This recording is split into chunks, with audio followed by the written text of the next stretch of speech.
So let's continue our discussion with Boolean type. So Python also supports Boolean data types. So like the true or false you can use. So as Boolean data values.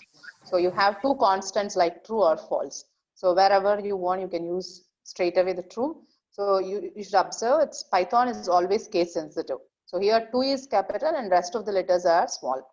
And similarly, false also F is capital and rest is small. Okay. And maybe you can see what are the values that results in true and what are the values that results in false. So we'll start with that. Let's see that.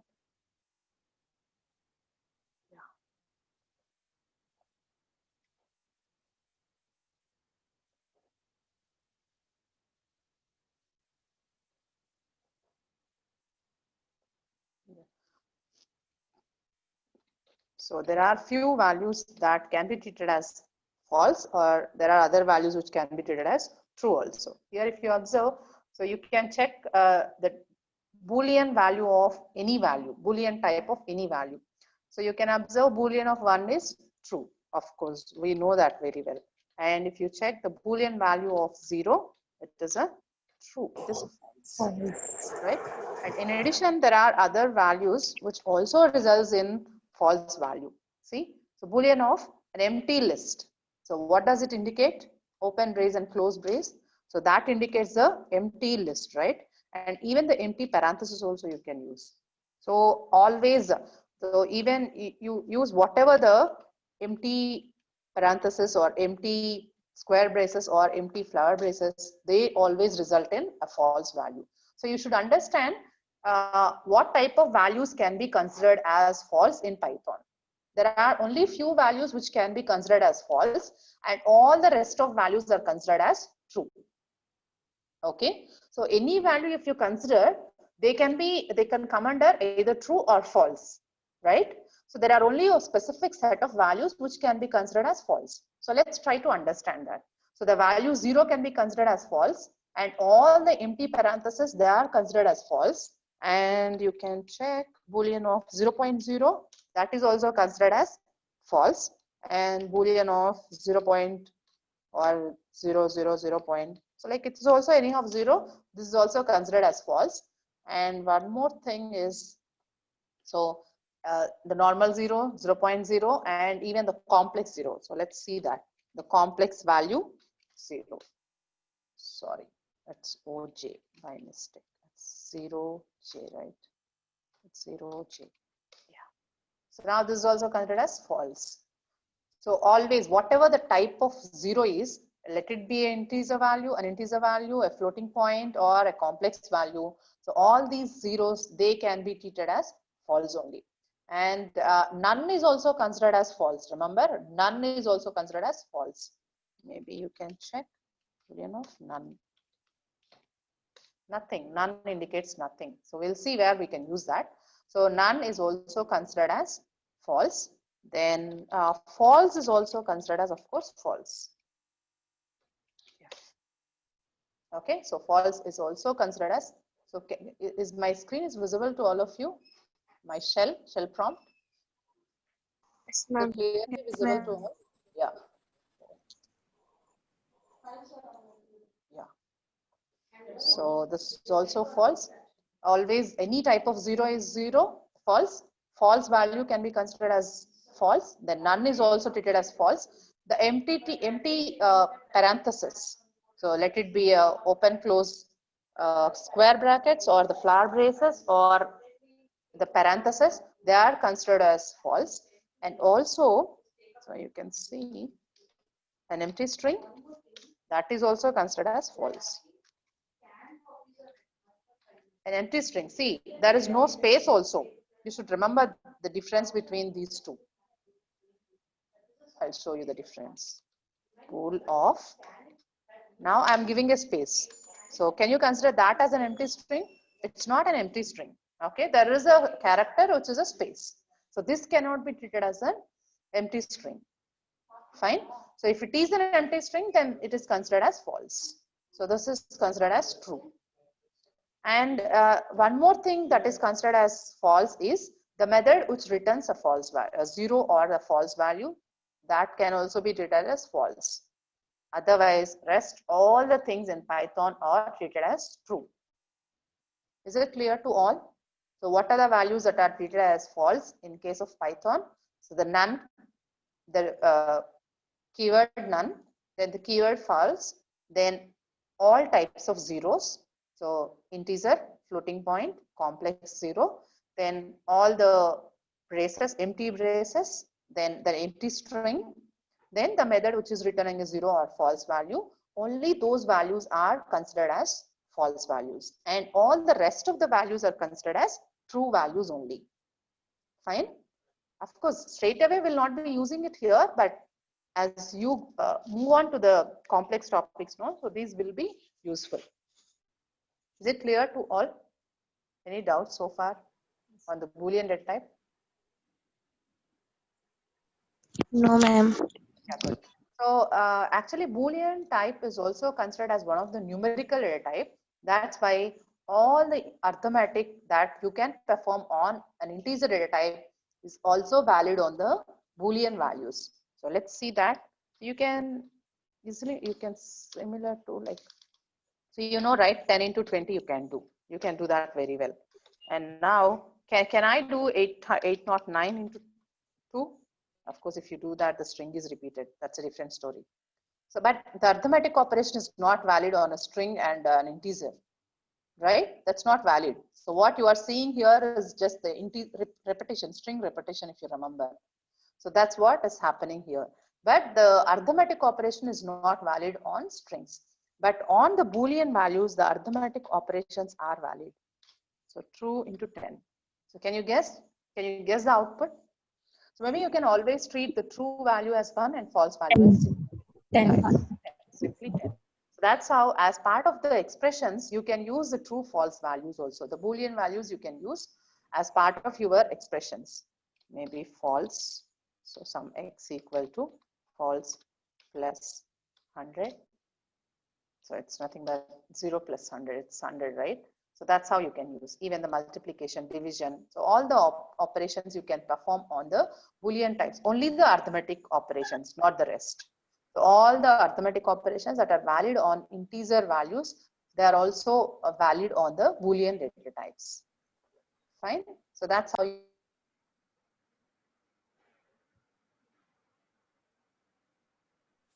And now let's continue our discussion with the operators. Okay. So what are the operators that you can use in Python? What are the symbols you have and how they can be used? Of course, you know very well about all these operators, right? Arithmetic, comparison or the relational operators, assignment operators, logical operators, bitwise operators. So these are pretty much familiar to all of you because you have studied already 2-3 programming languages like C, Java, then C++. Some of you might have studied, or you even JavaScript for the web technologies class, right? So all of you are aware of these operators, but we have 2 sets of new operators that are introduced in Python.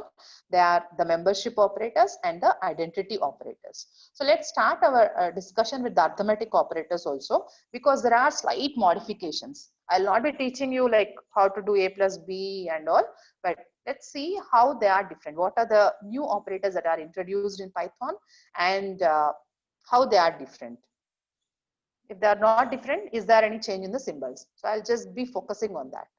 So the arithmetic operators, you have the addition, subtraction, multiplication, division, modulus, exponent, and this is called as float division or the integer division operator.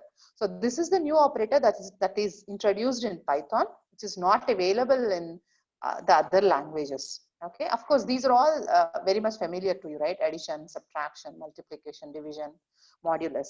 And for the exponent in C or Java, you have the cap symbol, but here you have 2 asterisk symbols, the consecutive asterisk symbols.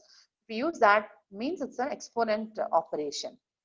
So of course, maybe you just, let me give you a few examples, maybe A equal to some 10, then B equal to 20. So then maybe C equal to, or simply we'll do A plus B for addition. See, so it's just the addition of 2 numbers, then maybe you can see a minus b, the difference between the two values, the multiplication a into b, then the division a by b. So always remember, so it may result in a floating point value also, the division operator. So modulus operator, so a mod b, what is a mod b, why is it 10? Okay, so yeah, so can you tell me why a mod b is 10? A is small. Yeah, a is smaller, right? So if you apply the modulus operation on two operands a and b, so as long as a value is smaller than b, so then it results in a itself. And of course, if it is a positive value, then it results in the value a itself. So here a value is 10 and b value is 10, 10 mod 20. So 10 is less than 20, so it results in 10 itself. Maybe I can do something like 3 mod 12. It's 3 itself because 3 is smaller than 12. So that's how, as long as the numerator value is smaller, the first number is smaller, then you get that number itself with the modulus operation. Otherwise, the remainder. So you just divide a by b and whatever is the remainder.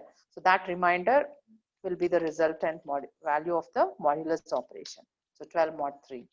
So maybe 12 mod 7, right? So the remainder value will be returned by this modulus operator. Now the exponent, let's see the exponent. So if it is in C language, no, then we'll be using this operator. So this is the operator that can be used for the exponentiation in C. But here, that's not for exponentiation. This is for something else. We'll see that later. So for the exponentiation, you can use 2 asterisk symbols. So 3 part 2. So 3 square, 9, right? Or maybe 2 power 3, 2 cube 8. So that's how you can use the exponentiation. So now let's see what the float division operation is. So float division indicates it's just a floor of a by b. So you, if you take any two values, so maybe something like, we'll see this. So a by b itself. Okay. So what is a and b here? Or maybe we'll start with something like 13 by 2. So what is 13 by 2? 6 point. Normal division only. It's just the normal division. What is 13 by 2? 6.5. Yeah, 6. Sorry. Yeah, it's 6.5, right? 13 by 2 is 6.5. So if I do the integer division, then it results me whatever is there after this decimal point, that will be truncated, and whatever the integer part, only that will be returned. That's all. So that's why it can be called as an integer division, because it is returning an integer value as a result. That's all, nothing more than that. So that's how you can use this integer division or the float division. Maybe it's kind of, you can see this as floor of a by b. So if you use a / b, then you can consider it as, you just apply the division on a and b, and then you just apply the floor on the result. So what is the floor operation does? You remember what does the floor operation does? Returns the integer value from the whole number. Only decimal point. It truncates the decimal point, right? Only the integer value it returns. So can you tell me what the floor of 9.5 is?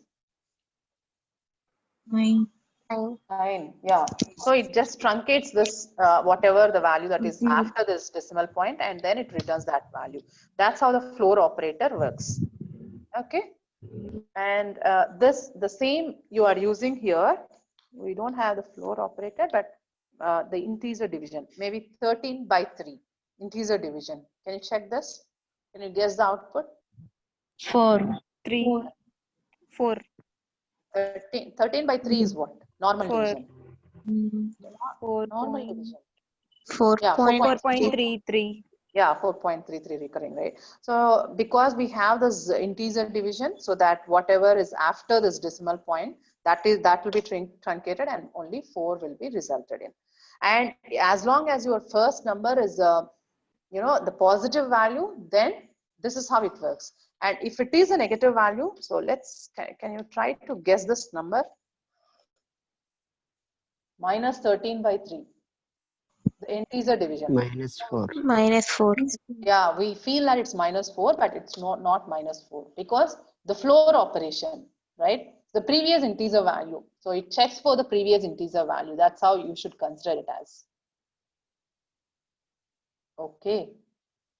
So minus 13 by 3 actually, let's see that. Minus 13 by 3 actually results in minus 4.33, right? So it rounds the value, whatever is resultant of this division value, and whichever integer is close to 0, that value will be returned by this integer division. Do you understand what I'm speaking? Yeah. The normal division, it results some value, right? And if you want to round this value close to the 0, whatever is resultant, that will be returned by this operator. So that's how you should think of it. So if you want to round it close to 0, what is the value? It's not close to 0. Is it close to 0? Away from 0, right? Yeah. Negative away from 0, ma'am. Yeah, negative means Positive away from close to 0. Yes, correct. So that's how floor, you just apply the floor operator. That's a correct way of interpreting it. So if you apply floor on this, no, so it will be, so minus 5. So that's how, so it's it will be returning minus 5. So if it is a negative number, then you move away from the 0. If it is a positive value, then I think I have written it clearly here. So if it is positive value, then you move close to the 0. If it is a negative value, then it is away from 0. So just round that and take that integer part alone and return that. Fine. Any doubts on this? So it's a little tricky, but easy to understand. Any clarification is required? Hello. No, ma'am. No, ma'am. Fine. Yeah, floor division, that's how you can use. So these are all the arithmetic operators you can use. The addition, subtraction, multiplication, division, modulus, the exponent, and this integer division or the floor division you can consider it as. Okay, so these are all the arithmetic operators that can be used in Python. And the next set of operators are the relational operators. So you know them very well, right?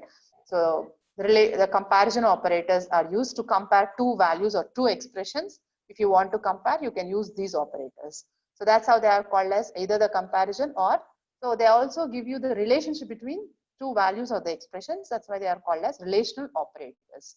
So what are the relational operators in C language?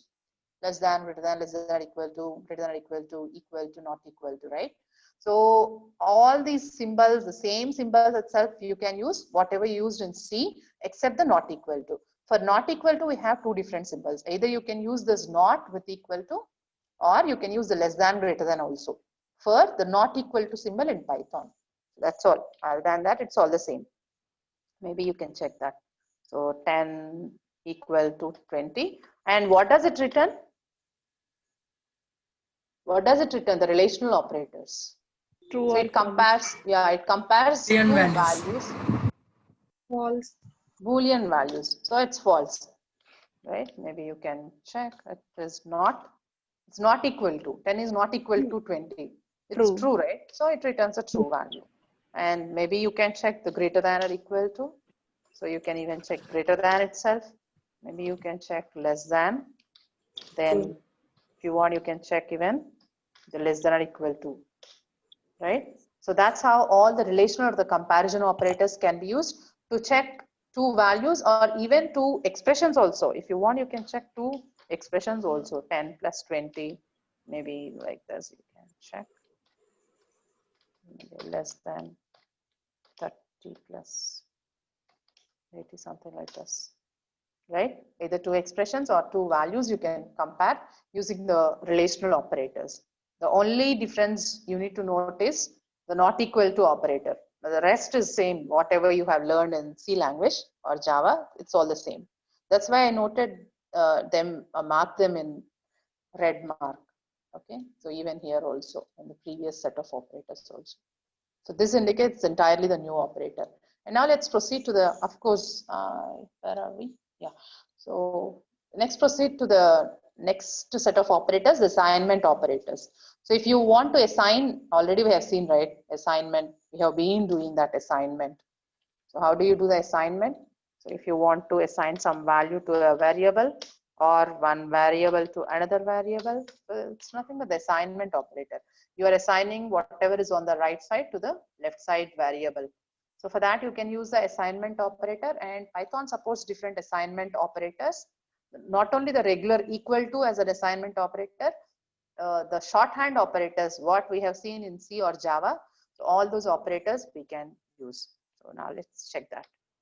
So x equal to, so for example, I want to increment x by 10. How do you do that? X equal to x plus 10 you can write. Either you can do that or you can do it as x plus equal to 10 also. So the same. So x equal to x plus 10 can be written as x plus equal to 10. So it's called as shorthand assignment operator. So here itself you are first evaluating the expression and then you are assigning that value to x. So here you are merging those two. That's why they are called as shorthand assignment operators. Similar to that, you can use minus equal to. Maybe you can use multiplication equal to. If you want, you can check x, of course, and you can even do division equal to. So x equal to x by 10. Then you can even do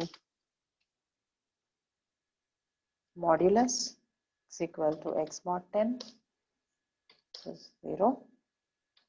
Maybe x equal to 100. So you can even do exponent equal to 100 square. It's 10,000. Now let's do the integer division. Right.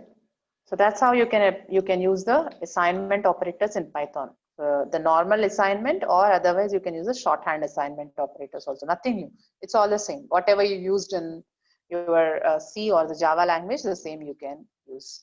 And the next set of operators are the logical operators. So why do you use the logical operators? Why do you need them? If you want to join two or more expressions, then you can use the logical operators. You have three different operators, the logical operators, and, or, not. So if you want to combine any of the two expressions, say for example, I have marks. So M1, the marks in the first subject, M2, marks in the second subject. Say for example, I want to write a program to check whether the student is pass or fail. So if I use only the relational operators, I can check whether the student clears one subject or not. So using one if condition, I can only do that, right? So if I don't have the logical operators, then pass, something like this.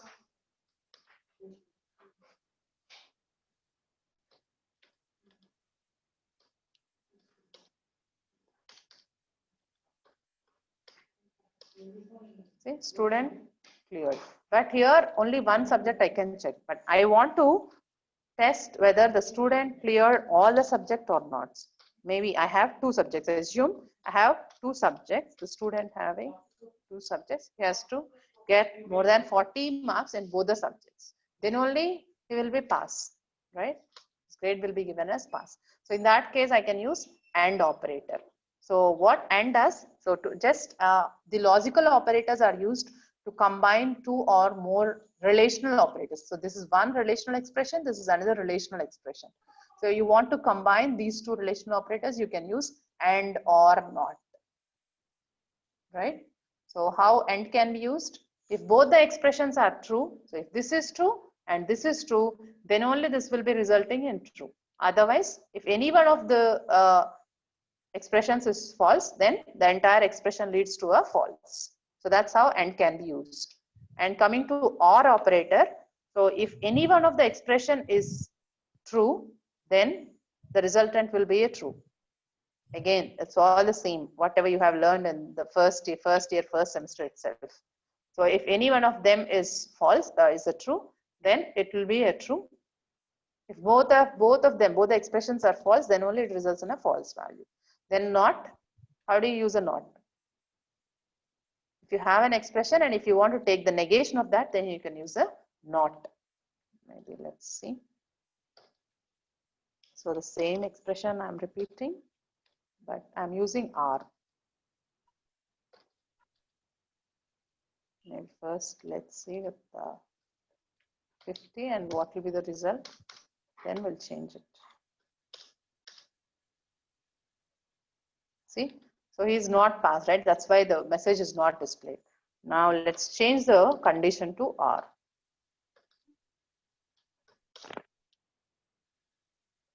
Right, because even this is not true. So our M1 value is 50 and M2 is 45. Of course, this condition is true, but M1 greater than 50 is false, right? Because it's just equal to 50. So even this is false also, because this is true, the entire condition will be evaluated true and this will be resulting in a true value. So that's how this message will be displayed as pass. That is how you can use the logical operators. Now the next set of operators are the bitwise operators. So let's see how they work.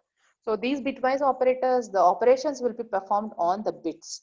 So whatever the values you are taking, they will be first converted to the binary values, and then that is the bits, which means the binary values.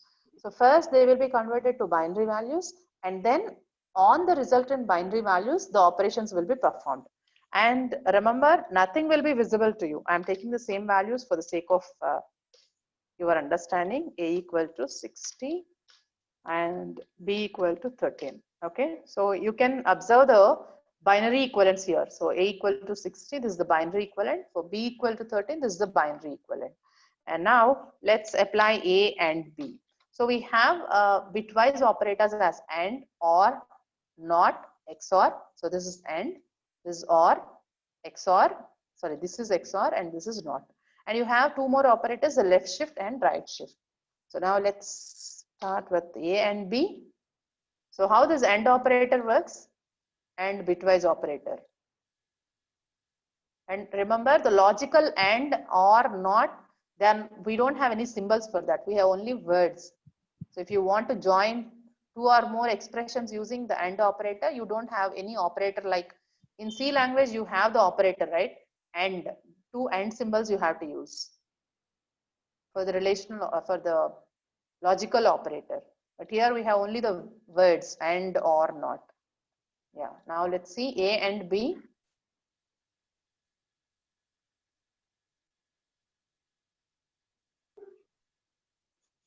What's happening? There's no response in the class today. Ma'am, it performs AND operation between the bits. How it works? How the AND operator works? How the AND operator works on the bits. So if you observe, no, so you just consider only this AND operation.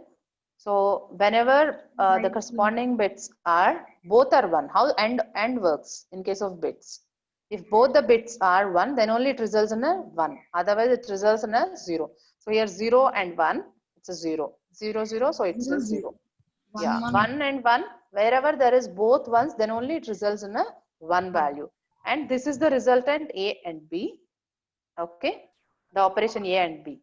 And this will be converted to again to integer, and then that will be displayed. See, A and B, it results in 12. So this is the binary value for 12, right?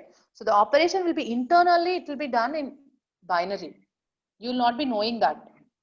Okay, how it happens is, whatever the value you are taking, that will be converted to binary, and for B also the same.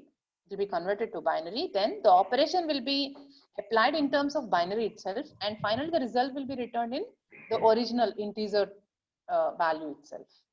Do you understand how it is happening? Yes, ma'am. Now let's continue this.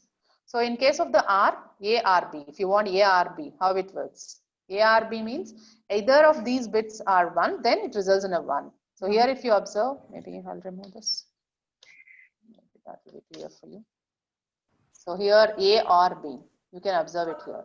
So 0 and 1, so 0 or 1 means it's a 1, 0, 0. Wherever there is 0 and 0 in these locations, then only it leads to a 0. In all the other locations, it leads to a 1, right? So here if you observe, here it is a 0, here it is a 0. So here it is a 0.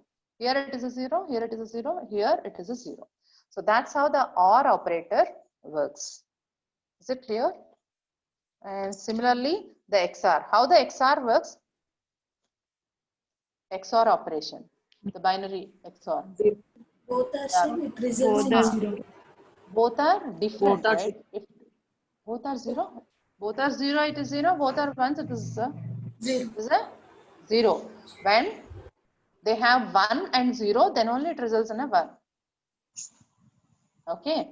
So the XOR operator works like this. So if there is a 0 in one of the operands and 1 in the other operand, then it results in a 1 value. Here it is 0 and 1, so it's a 1. 0, 0, so it's a 0.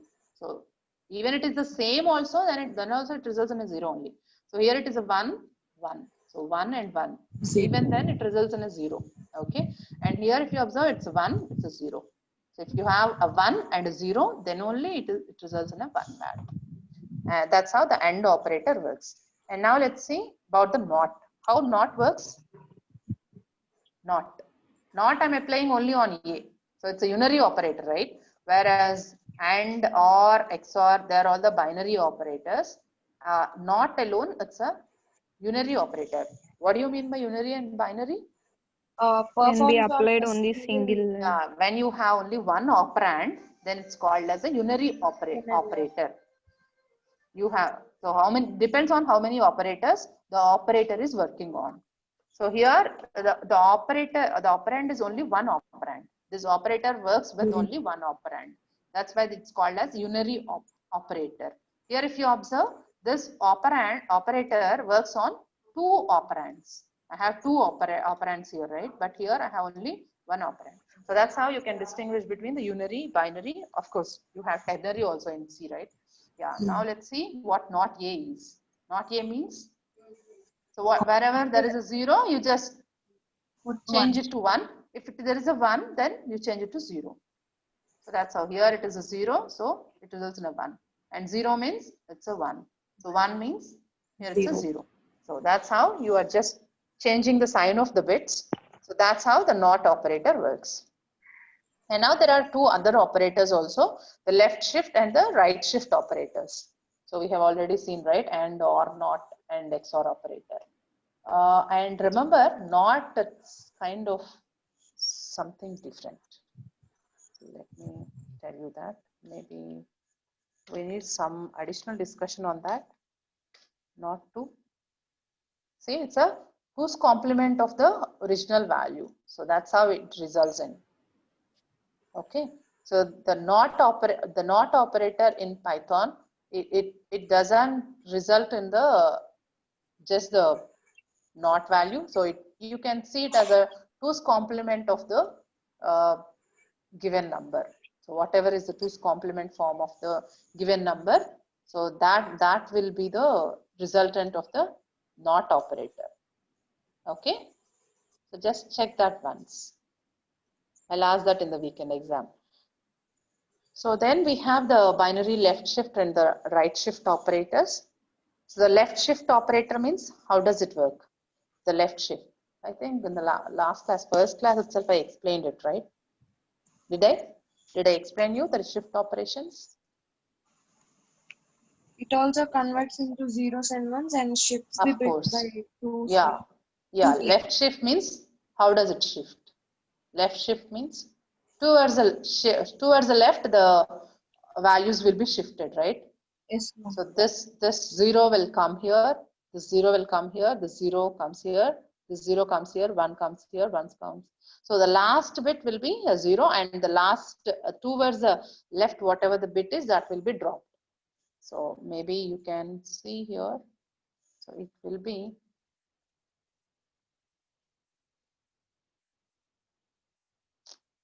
sure. 1 second.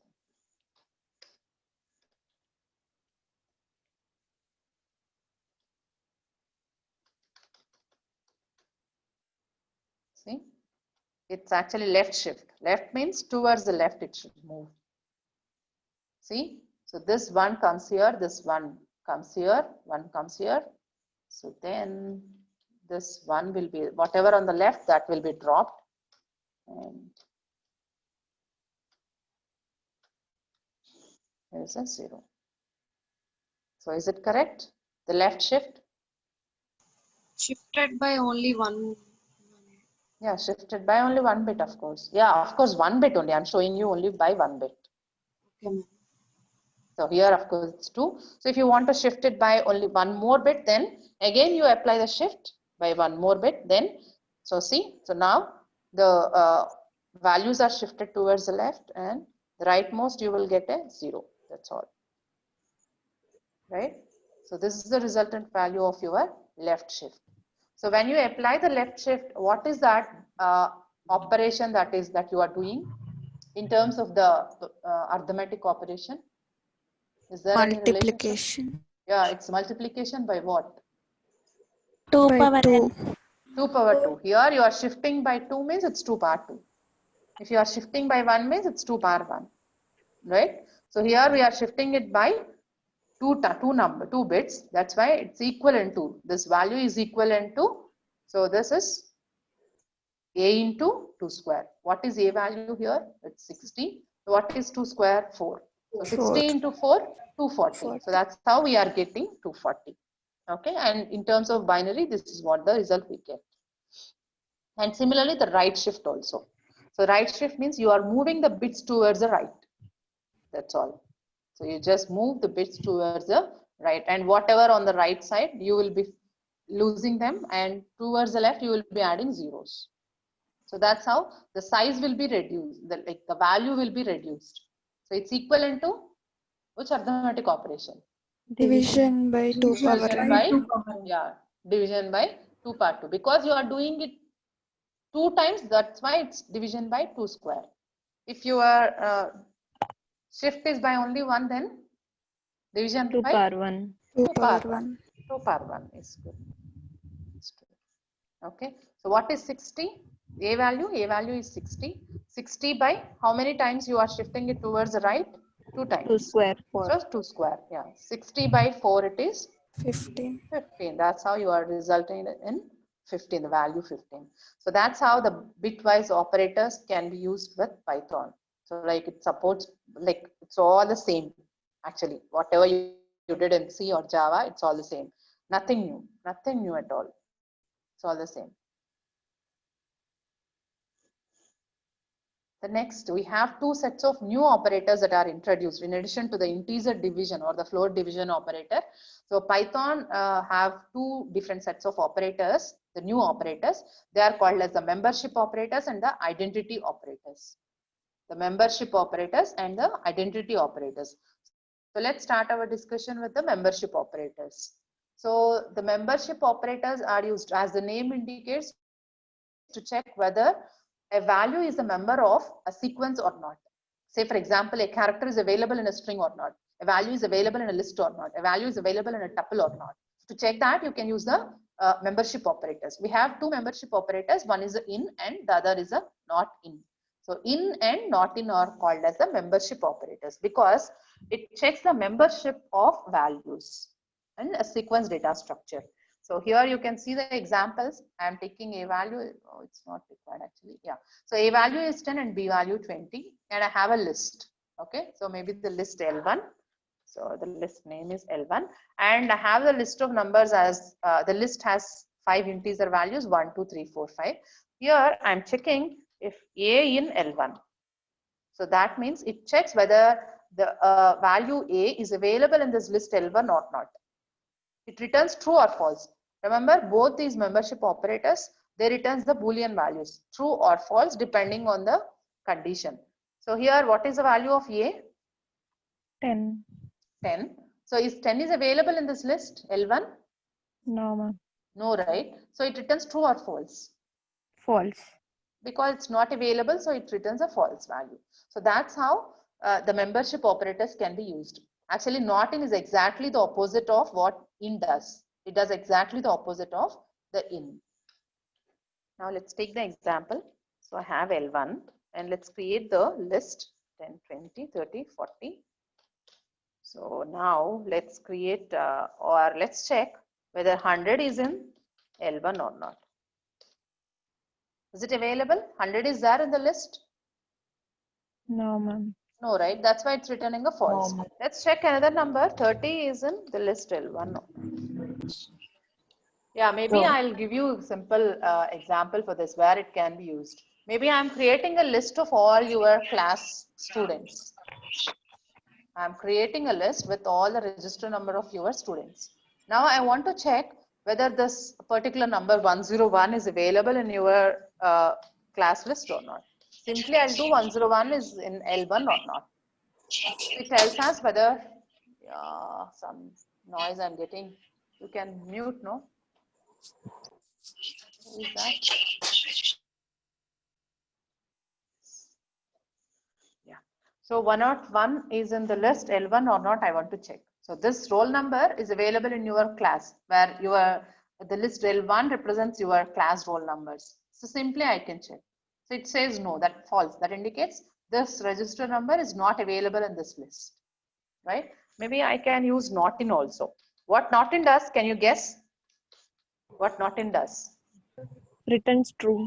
Returns true because it's not available, right? Not in. If it is not available, then it returns a true. So 101 is available in the list L1, yes or no? Is it there in L1, No. 101? No, right? No. It's not available. So it says, True. so what does it say? It's true, True. because it's not in. If it is not, then it returns a true. Sorry. Some problem.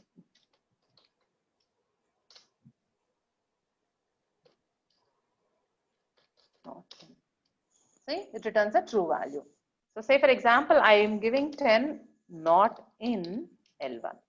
So is 10 is in L1 or not? Yes, Is it ma'am. there or not? Yes, right? But because it's not in, then it returns a false value. Yes. Fine? Is it clear how you can use it? Where Yes, it can be ma'am. used? Yeah. So that's how the membership operators can be used. And now the next set of operators are identity operators. We have again two different identity operators. So is and is not. Is and is not.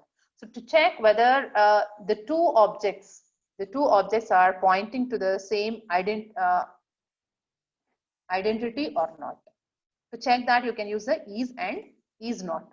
So exactly whatever is done by is not does the opposite of that. So when is returns a true, so if both x and y, if x and y are two variables and if they are pointing to the same objects, the memory objects, then so it returns a true. Otherwise, it returns a false. So that's how is can be used. And how do we check whether they are pointing, these variables x and y are pointing to the same objects or not, or the same identity or not? So we have a function called as id. So let's create one variable x equal to 10. Okay, and let's create another variable y also as 10. Now let's check the identity of x. So what is identity? It's kind of a memory location of your variable x. And now let's check ID of y. So the ID of x and y, is it the same or not? Same. Yeah, it's the same, right? So it's the same. So that's how if I say x is y, what does it do? Is operator. Returns true. Returns true. Why is it returning true? They are pointing to the Pointing to same the same identity. object. Yeah, the same object. That's how it returns true. True. Okay, understand how it can be used? Maybe I'll create a list. Of course, we discussed this. I introduced it long back itself, right? L1 equal to this and L2 equal to, maybe I create the same list itself, but, or maybe for your understanding, I'll create a different list. 300, 100, okay? Or I have L1 as this and X as this. And now let's check ID of X is this and ID of L1 is this. Are they pointing to the same ID? No. No, right? Now if I say X is L1, both are pointing to the same ID? No. That's why it is returning a false. Okay. And now let's check the ID of L1 and L2. ID of L1 and ID of L2. Is it the same? No, ma'am. It's No, not ma'am. the same. Yeah, here also you can use. Actually, between any objects, you can use this is operator. Remember, it's an operator. I'm not saying it's a function, okay? It's an operator.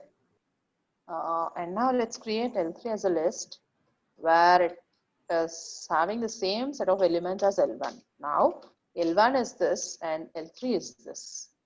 They are having the same values, but even then, L1 is having a different ID, and let's see what is in L3's ID. See, are they pointing to the same memory location or they are having the same ID? No, No, ma'am. right? No, ma'am. Yeah, now L1 is L3. Is it true or false? False. False. False. Do you understand how the is operator works? And now if you want to check is not, exactly is not, you have to use. So L1 is not L2 or L3. It's true. So whenever they are not pointing to the same object, then they returns true. So that's how is not works. So that's the difference between is and is not. Clear? Is it clear to all? So I have Yes, ma'am. given some examples. So far, that's what I have explained. Yeah, the precedence of the operators we'll check in the next class. So those who are interested may go through it. It's all the same. So is it clear? So in today's class, we have seen various types of operators, right from the arithmetic operators. So like all the addition, subtraction, division, multiplication, modulus, it's all the same, except the exponent. For the exponent, we have two asterisk symbols we can use. And this is the special operator that is introduced in Python for the float division. Okay, it always returns an integer. That's why it's called as an integer division operator also. So if the numerator is a positive value, then it returns a, if it is a positive value, then it returns what? Closest to the zero value. Yeah, closest to the zero. If it is a negative value, then whichever Away the from integer that is zero. away from the, Away from the it's zero. away from zero, that integer value will be returned. Okay. Means it first applies the division. 9 by 2 it does, remember. Okay. So 9 by 2 is some 4.5. So because 9 is a positive value and it returns a integer value that is close to 4.5 and that is close to 0, that is 4. Fine. So that's how it returns a 4. And in case of minus 11 by 3, so what is normal division? Minus 11 by 3? 3 point something, right? 11 by 3 means, because there is a negative sign and it is an integer division. So it checks for the value, integer value that is away from 0, that is minus 3, away from 0, it's minus 4. That's how it returns minus 4. Okay. And also remember, so you can apply this on the floating point also. So it need not to return an integer value, maybe on, first we'll see at the 9.0 by 2. 9.0 integer division 2. See, so it can result in a floating point value also, but always this value would be 0 only. Whatever is there and after the decimal point, that results in a 0 only. Fine? Yes, ma'am. The type Yes. would be floating point, but the value, whatever is there, and Zeros. yeah, the rest of the values will be zeros only. So that's how the arithmetic operators can be used. The comparison operators, it's all the same, equal to, not equal to. So except the symbols you are using for the not equal to, rest are all the same. And we have the assignment operator equal to, and the shorthand operators plus equal to, minus equal to, asterisk equal to, all those you can use. And we have the logical operators as and, or, not. We don't have any symbols as such. You have to use the words and, or, not. And then we have the bitwise operators. So bitwise operators means, why we are calling them as bitwise operators? Because the operations are done in terms of bits. That's why they are called as bitwise operators. And, or, sorry, and, not, sorry, this is and, or, XOR, not. And the left shift and the right shift operators. So they are the bitwise operators. We have two important. So whenever it's coming to the examination point of view, these two operators are very, very important, because so in third year, nobody will come and ask you right about the arithmetic operators and all. So in most of the exams, you can expect a question on these operators, the membership operators and the what do you call the identity operators, because these are the newly introduced operators and something interesting about these operators. So in and not in are the membership operators which are used to check the membership of the values, like whether this value is available in this list or not, in the string or not. So for checking of that, you can use the in and not in. Maybe you can use it with strings also. And you have the identity operators as is and is not. So is used to compare the identity of two different objects, whether these objects are pointing to the same memory location or not. So if so, then it returns a true, otherwise it returns a false, then is not. Okay. So I stop at this point of time. Tomorrow's class will be discussing the control structures. Okay, ma'am. Yeah, let's take that 10 minutes. Let me